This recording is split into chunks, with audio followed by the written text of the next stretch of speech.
Hello everyone, जय हिंद, नमस्कार। आप सभी लोगों का स्वागत है केंद्र एकेडमी के फिर से एक नए वीडियो में। आज की वीडियो में हम लोग फ्रेंड्स यूपी उत्तर प्रदेश के द्वारा जो किसी न किसी एग्जाम में पूछा गया है इतिहास के प्रश्नों को आज हम लोग उन सभी प्रश्नों को डिस्कस करेंगे। आज का जो टॉपिक होने वाला है फ्रेंड्स बहुत ही इंपॉर्टेंट टॉपिक है और हम लोग उन प्रश्नों को देखेंगे जो किसी न किसी एग्जाम में जरूर पूछा गया है। आज का जो हमारा टॉपिक होने वाला है जिसका नाम जो है मध्यकालीन भारत का जो इतिहास है, यानी विविध में यानी मिक्स में जो है क्या क्या पूछा गया है ना। तो एक बार प्लीज़ चैनल को सब्सक्राइब कर दीजिएगा, बेल आइकन को दबा दीजिएगा और अपने दोस्तों को शेयर कर दीजिएगा फ्रेंड्स। ये वीडियो आपके लिए काफ़ी इंपॉर्टेंट है, ठीक है। तो चलिए शुरू करते हैं। आज हमारा मध्यकालीन भारत इतिहास में जितने भी प्रश्न पूछे गए हैं मिक्स करके दिखाया जाएगा, ठीक है। चलिए, हमारा जो पहला प्रश्न है, निम्न में से कौन से संत शिवाजी के समकालीन थे? निम्न में से कौन से संत जो है शिवाजी के समकालीन थे? ए की बात करेगा तो शंकराचार्य, बी की बात करेगा तो नामदेव, सी की बात करेगा चैतन्य, डी की बात करेगा तो तुकाराम। इसका राइट ऑप्शन है friends option number D. D जो है इसका राइट ऑप्शन है, यानी तुकाराम जो है ये जो है शिवाजी के क्या थे, समकालीन थे, ठीक है। हम लोग देख सकते हैं इसका डिस्कस भी क्या लिखा है। संत तुकाराम शिवाजी के समकालीन थे। संत तुकाराम 17वीं शताब्दी में एक महान संत, कवि और महाराष्ट्र में भक्ति आंदोलन के प्रमुख स्तंभ थे, है ना। तो ये जो है इनका जो मेन कारण यही था, ठीक है। आगे नेक्स्ट, किस राजा के प्रशासन में अष्टप्रधान मंत्रिपरिषद पाई गई थी? ऑप्शन ए की बात करेगा तो कृष्णदेव राय, बी की बात करेगा तो चंद्रगुप्त मौर्य, सी की बात करेगा तो शिवाजी, डी की बात करेगा तो अशोक। इसका उत्तर की बात करेंगे तो शिवाजी जो इसका राइट ऑप्शन है, यानी शिवाजी के समय जो है अष्टप्रधान मंत्रिपरिषद पाया गया था, यानी 8 लोग रहते थे अधिकारी में, ठीक है। देख लीजिए, इसमें अष्टप्रधान मंत्रिपरिषद का गठन छत्रपति शिवाजी के द्वारा किया गया था, जिसके अंतर्गत 8 मंत्रियों को नियुक्त किया गया था। इसमें पेशवा, अमात्य, वाकिया नवीस या मंत्री, सुमंत या दबीर, सुरुनवीस या सचिव, सर ए नौबत या सेनापति, पंडित राव एवं न्यायाधीश, ये भी जो है इसमें शामिल थे, ठीक है। नेक्स्ट, ये इसमें हम लोग देखेंगे निम्नलिखित में से किस सेना की ताकत छापा मार जिसको गुरिल्ला रणनीति भी कहते हैं? ऑप्शन ए की बात करेगा मराठा, बी की बात करेगा तो ब्रिटिश, सी की बात करेगा तो मुगल, डी की बात करेगा तो नायक।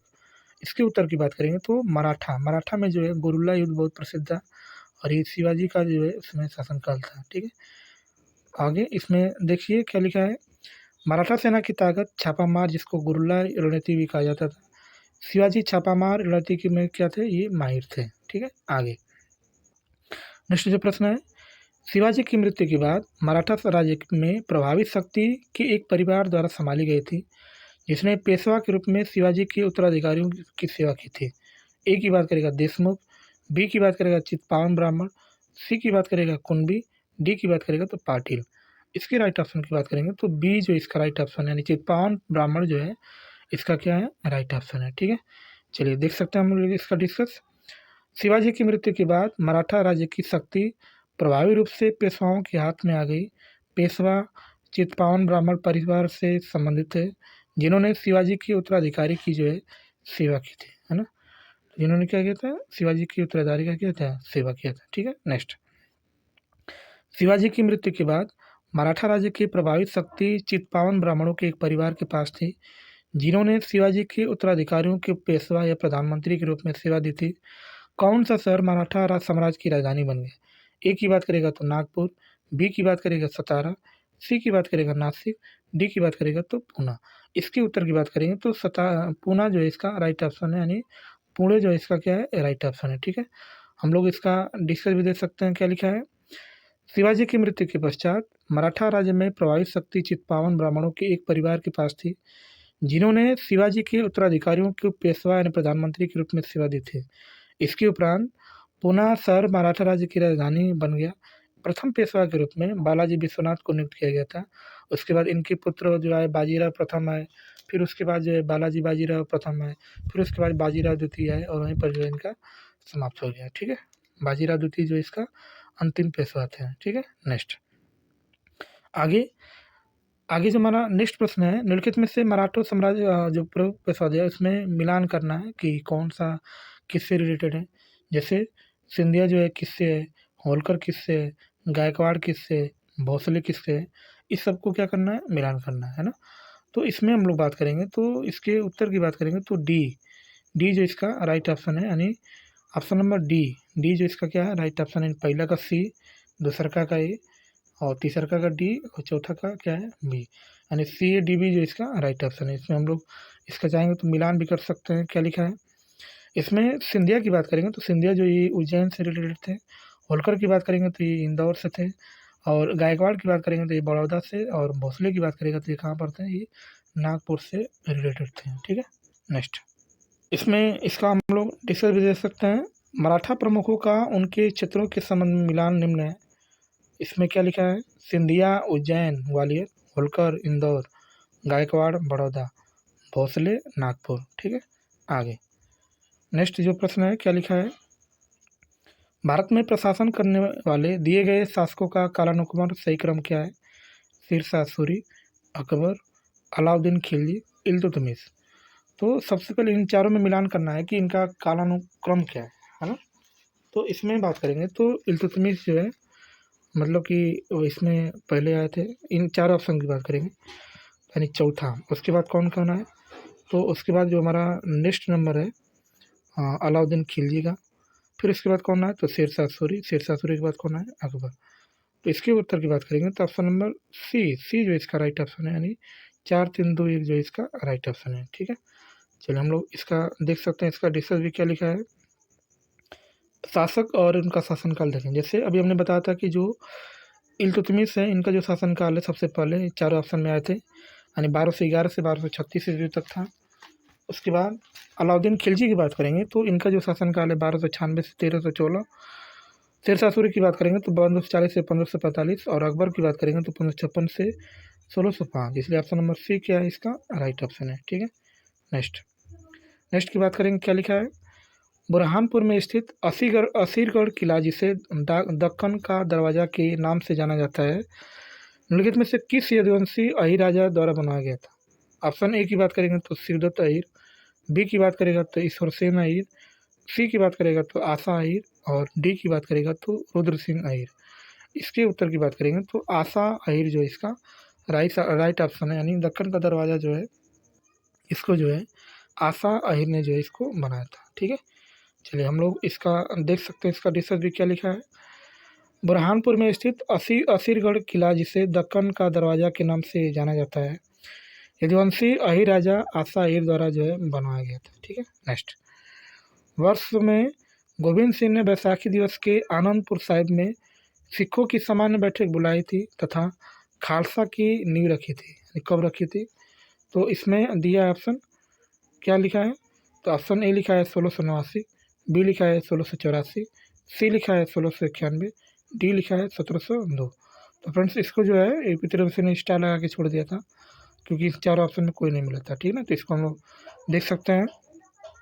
गुरु गोविंद सिंह ने 1699 ईस्वी में बैसाखी के दिन आनंदपुर साहिब में खालसा की नींव रखी थी।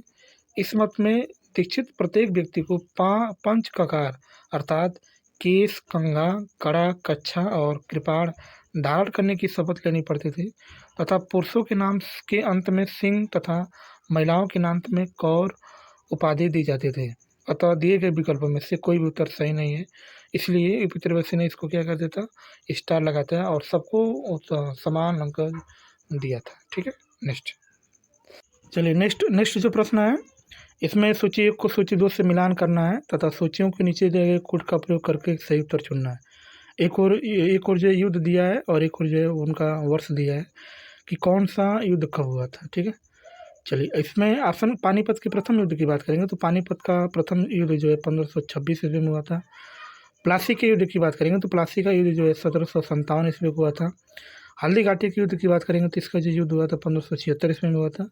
और तालीकोटा के युद्ध की बात करेंगे तो इसका जो युद्ध हुआ था 1565 ईस्वी में हुआ था, है ना। तो इसके ऑप्शन की बात करेंगे तो ऑप्शन नंबर ए जो इसका राइट ऑप्शन है, 2, 3, 4, 1 जो इसका राइट ऑप्शन है। ठीक है, चलिए हम लोग देख सकते हैं इसका डिस्कस भी क्या लिखा है। पानीपत का प्रथम युद्ध 1526 ईस्वी में बाबर और इब्राहिम लोदी के बीच हुआ था, जिसमें बाबर की जीत हो जाती है। प्लासी के युद्ध की बात करेंगे तो 1797 ईस्वी में बंगाल के नवाब सिराजुद्दौला और अंग्रेजों के मध्य होता है, जिसमें सिराजुद्दौला की हार होती है। हल्दी घाटी का युद्ध मुगल सेना और मेवाड़ के शासक महाराणा प्रताप के मध्य 1576 ईस्वी में लड़ा गया था, जिसमें मुगल सेना की जीत होती है और महाराणा प्रताप की हार होती है। तालीकोटा के युद्ध की बात करेंगे तो 1565 ईस्वी में विजयनगर एवं बहमानी राज्यों में बीजापुर, अहमदनगर, गोलकुंडा, बीदर की संयुक्त सेनाओं की मदद होता है, जिसमें ये भी क्या होते हैं, हार जाते हैं। ठीक है, इसलिए ऑप्शन नंबर ए जो है इसका राइट ऑप्शन है। ठीक है, नेक्स्ट जो प्रश्न है, इनमें से कौन सा विकल्प सही ढंग से मेल नहीं खाता है? 1333 में इब्न बतूता भारत पहुंचा। 1506 में गुरु नानक देव का जन्म हुआ। 1290 में मार्को पोलो ने भारत का दौरा किया। 1498 ईस्वी में वास्को डी गामा जो है कालीकट आया था, है ना। तो इसमें ऑप्शन की बात करेंगे तो ऑप्शन नंबर बी जो है इसका राइट ऑप्शन है। गुरु नानक देव का जन्म जो है 1556 ईस्वी में नहीं हुआ था। बाकी इसमें ऑप्शन की बात करेंगे तो इब्न बतूता 1333 ईस्वी में आया था, सही बात है। 1290 में मार्को पोलो ने भारत का दौरा किया था। 1498 में वास्को डी गामा ने जो है कालीकट पहुंचा था, यानी ये भी क्या है, राइट ऑप्शन है। ठीक है, चलिए हम लोग इसका देख सकते हैं, इसका डिस्कस भी कि इनका गुरु नानक देव का जन्म कब हुआ था। गुरु नानक देव का जन्म जो है 1469 ईस्वी में तलवंडी, पंजाब, वर्तमान पाकिस्तान के ननकाना साहब में हुआ था। यह खत्री परिवार से संबंधित है। ये सिखों के पहले गुरु थे और अन्य सभी विकल्प की बात करेंगे तो सही, मतलब कि सही दिया है। ठीक है, नेक्स्ट जो प्रश्न है, क्या लिखा है, भक्ति आंदोलन को उत्तर भारत में लाने का श्रेय इनमें से किसको जाता है? ऑप्शन ए की बात करेगा तो रामानुज, बी की बात करेगा तो मध्वाचार्य, सी की बात करेगा तो रामानंद, डी की बात करेगा तो रामदास। इसके उत्तर की बात करेंगे तो रामानंद जो इसका राइट ऑप्शन है। रामानंद जी जो है भक्ति आंदोलन को जो है उत्तर भारत में लाने का प्रयास किया था। ठीक है, नेक्स्ट हम लोग इसका डिस्कस कर सकते हैं। उत्तर भारत में भक्ति आंदोलन को प्रारंभ करने का श्रेय रामानंद को है। वह रामानुजाचार्य के शिष्य थे। इन्होंने सगुण उपासना पर क्या किया था, बल दिया था, है ना। नेक्स्ट जो प्रश्न है, क्या लिखा है, अपने संदेश के प्रचार प्रसार के लिए हिंदी प्रयोग करने वाले प्रथम भक्ति संत निम्नलिखित में से कौन थे? ए की बात करेगा तो कबीर, बी की बात करेगा दादू, सी की बात करेगा रामानंद, डी की बात करेगा तो तुलसीदास। इसके उत्तर की बात करेंगे तो रामानंद जो है इसका राइट ऑप्शन है, यानी रामानंद जी जो है हिंदी प्रयोग करने वाले प्रथम व्यक्ति जो है इस निम्नलिखित में से यही थे। ठीक है, ये उत्तर भारत में भक्ति आंदोलन को लाने वाले भी यही व्यक्ति थे, रामानंद।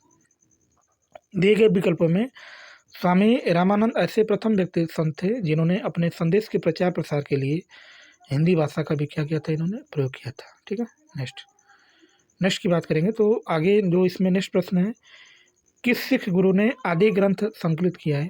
ए की बात करेगा गुरु अंगद, बी की बात करेगा गुरु रामदास, सी की बात करेगा गुरु अर्जुन देव, डी की बात करेगा गुरु हराराय। इसके उत्तर की बात करेंगे तो सी जो इसका राइट ऑप्शन है, यानी गुरु अर्जुन देव ने जो है आदि ग्रंथ को क्या किया था, इन्होंने संकलित किया था। ठीक है, हम लोग इसका देख सकते हैं, इसका डिस्कस भी क्या लिखा है। गुरु ग्रंथ साहिब अथवा आदि ग्रंथ का संकलन सिखों के पांचवें गुरु अर्जुन देव, जिसको अर्जुन देव भी कहा जाता है, ने किया था। गुरु अर्जुन देव ने अमृतसर में हरमंदिर साहब की नींव रखवाई। कालांतर में रणजीत सिंह द्वारा हरमंदिर साहब में स्वर्ण जड़वाने के बाद अंग्रेजों द्वारा इसे स्वर्ण मंदिर नाम दिया गया। विद्रोही खुसरो का समर्थन करने के कारण 1606 ईस्वी में मुगल बादशाह जहांगीर ने राजद्रोह के आरोप में गुरु अर्जुन देव को जो है मृत्युदंड भी दिया था ना। तो आपसे पूछ सकता है कि गुरु अर्जुन देव को जो है किसने फांसी दिया था, तो आप क्या बताएंगे, जहांगीर ने। और ये सिखों के कौन से क्रम के गुरु थे, तो ये 5वें नंबर के जो है गुरु थे। ठीक है, नेक्स्ट जो प्रश्न है, क्या लिखा है, 10वें या आखिरी सिख गुरु कौन थे? गुरु अंगद, गुरु तेग बहादुर, गुरु नानक, गुरु गोविंद सिंह। इसके उत्तर की बात करेंगे तो गुरु गोविंद सिंह जो है ये सिखों के 10वें गुरु थे, जिनका जन्म जो है पटना में हुआ था। और इनके पहले गुरु की बात करेंगे तो गुरु नानक देव जो इनके पहले गुरु हैं। ठीक है, हम लोग देख सकते हैं इसका डिस्कस भी क्या लिखा है। इसमें लिखा है कि गुरु गोविंद सिंह 10वें एवं आखिरी सिख गुरु थे। गुरु नानक सिखों के प्रथम गुरु थे। गुरु गोविंद सिंह का जन्म जो है 1666 में पटना साहिब में हुआ था, यानी बिहार में हुआ था। गुरु गोविंद सिंह सिखों के खालसा पंथ के संस्थापक के रूप में जाना जाता है ना। तो 10वें गुरु भी इनको कहा जाता है और ये खालसा पंथ के संस्थापक भी थे। ठीक है, नेक्स्ट प्रश्न है, गुरु ग्रंथ साहिब के संकलन को प्रमाणित किया था, किसने किया था? तो गुरु अंगद ने, गुरु नानक ने, गुरु गोविंद सिंह ने, इनमें से कोई नहीं। इसके राइट ऑप्शन की बात करेंगे तो गुरु गोविंद सिंह ने जो है गुरु ग्रंथ साहिब को क्या किया था, संकलन किया था। और ये सिखों के कौन से गुरु थे, तो 10वें गुरु थे। ठीक है, नेक्स्ट इसमें हम लोग इसका डिस्कस भी देख सकते हैं। क्या लिखा है, गुरु ग्रंथ साहिब के संकलन को सिखों के 10वें गुरु गोविंद सिंह ने प्रमाणित किया था। इस पवित्र ग्रंथ का संकलन 5वें गुरु अर्जुन देव ने जो है 1604 ईस्वी में जो है इनको क्या किया था, पूरा किया था, है ना। तो प्रमाणित किसने किया था, तो गुरु गोविंद सिंह ने, यानी सिखों के 10वें गुरु ने। और इसको पूरा किसने किया था, तो गुरु अर्जुन देव यानी 5वें गुरु ने जो है इसको पूरा किया था। ठीक है फ्रेंड्स, तो वीडियो को यहीं पे समाप्त करते हैं। वीडियो आपको अच्छी लगी तो प्लीज़ चैनल को लाइक कर दीजिएगा, सब्सक्राइब कर दीजिएगा और अपने दोस्तों को शेयर कर दीजिएगा। और कमेंट जरूर करिएगा फ्रेंड्स कि वीडियो आपको कैसी लगी है। मिलते हैं नेक्स्ट क्लास में, तब तक के लिए बाय और जय हिंद फ्रेंड्स।